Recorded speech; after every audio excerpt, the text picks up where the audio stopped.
বিসমিল্লাহির রহমানির রহিম। আসসালামু আলাইকুম। ১৩ তারিখ রাতে ইসরাইল ইরানে ভয়াবহ হামলা করে তারা প্রায় ২০০ টার্গেট হিট করে এবং এই হামলায় ইরানের military chief, IRGC chief, air force chief এবং কিছু নিউক্লিয়ার সায়েন্টিস্ট সহ আরও ঊর্ধ্বতন কর্মকর্তারা নিহত হয়।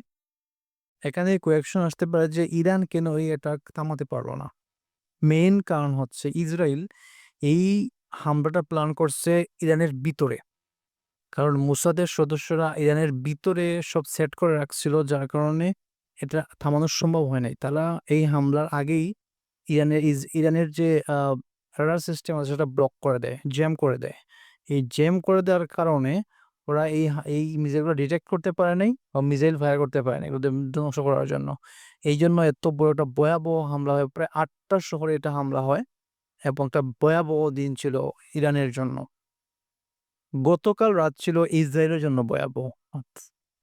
কারণ ইরান প্রায় ১২০টা ব্যালিস্টিক এবং হাইপারসনিক মিসাইল নিয়ে অ্যাটাক করে তেল আবিবে এবং এই হামলায় টার্গেট করা হয় ইসরায়েলের মিলিটারি বিল্ডিংস এবং ইন্টেলিজেন্স বিভিন্ন সদর দপ্তর টার্গেট করা হয়, হিট করা হয় এবং প্রায় ১২টা টার্গেট অলরেডি হিট করছে এবং পুরো রাত জুড়ে আসলে ইরান একের পর এক হামলা করতে থাকে ইসরায়েলের উপর।